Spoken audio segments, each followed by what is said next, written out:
Look at the evolution, and I've mentioned this before, maybe on the podcast or whatever, but it really rings true. Is poker used to be, or at its elementary level, it was like, the thought process is what is my hand versus what is their hand. Like what do I have and what do I think they have, and am I ahead or am I behind or am I getting the right price? Simple, hand versus hand.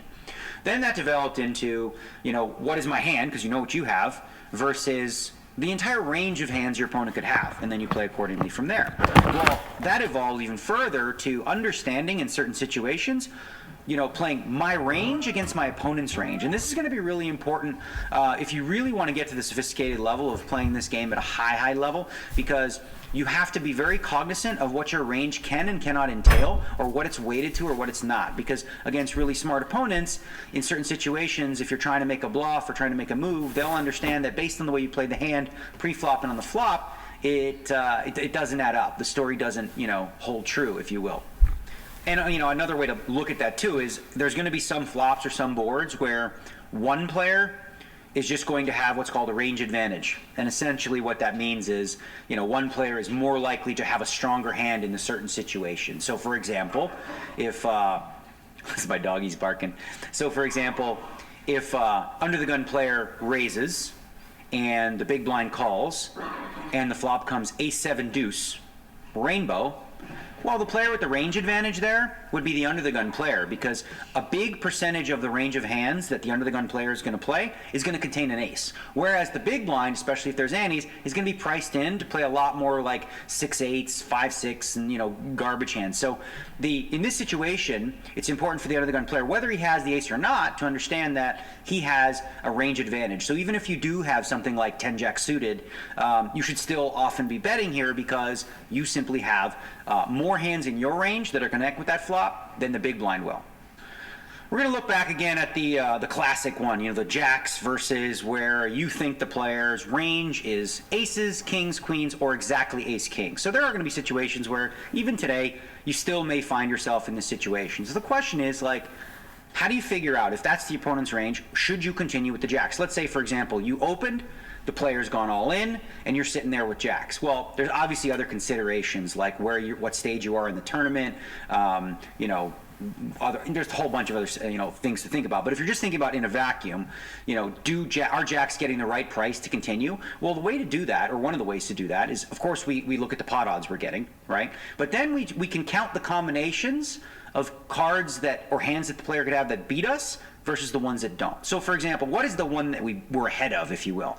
Well, we're ahead of ace-king only, right? Because we're behind aces, kings, or queens. Well, how many combinations of ace-king are there? Think about that for a second. All right, so you got one ace plays with 4 kings, you got another ace plays with 4 kings, another ace with 4 kings, another ace with 4 kings. 16 combinations of ace-king that your opponent could have if this is the range that you put him on. Well, how many combinations of aces, kings, and queens are there? Well, the simple way to do that is figure out how many combinations of a pair could there be. Well, a pair of aces, how many combinations of aces could there be, right?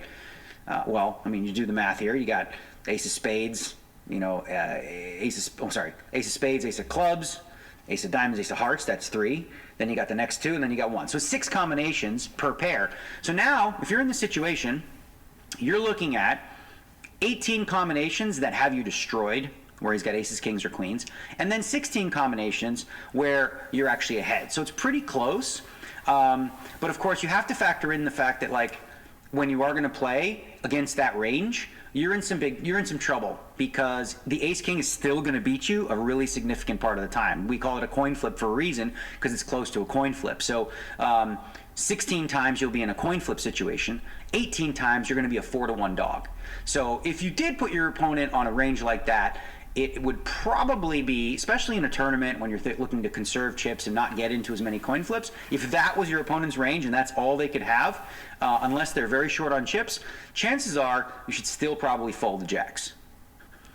There's another term I want to touch on briefly, and I don't want to get too deep into it because it requires an entire video to itself, but when you're counting combinations, as we did there with the 18 combinations of pairs versus 16 combinations of ace-king, sometimes you're going to have a piece of information that will block, if you will. We call these, you will block a certain number of combinations. So let's say, for example, you've got those jacks, and you're up against that player who has ace-king, aces, or kings, or queens, right? Well, what if you saw the dealer expose an ace. So there's one ace dead, and you're in this exact same situation. Well, what does that do to the combinatrix? Well, for one, it takes away 4 combinations of the ace-king, so you go from 16 down to 12, but it also takes away, 3 of the pocket aces combos, so then you're down from 18 to 15.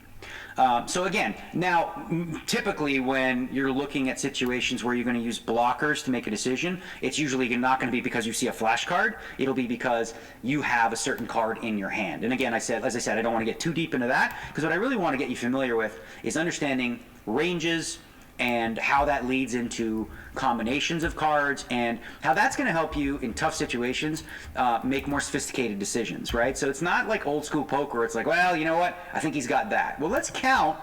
If we put him on a range of hands, like how many combinations have me beat, how many combinations are value, and then how many combinations could he have that might be bluffs. And so we're going to do a series of videos, I think, leading up to the World Series, where I'm going to sort of extend this kind of thought process and breaking down hands a little bit more from a sophisticated manner, rather than just kind of like, he's got this, he's got that. But I want to do so in such a way that you really understand. So in the comments down below, if any of this mumbo jumbo starts to sound like, what are you talking about? You're jumping ahead, put the comments down there. Myself, or maybe somebody else who's smart, will explain that to you. But I really would like to do some more high-end hand breakdown videos, but that's going to require, I think, a different type of way that we speak about hands in general. We're going to have to get a little, not nerdy per se, but we're going to have to get a little more high-end.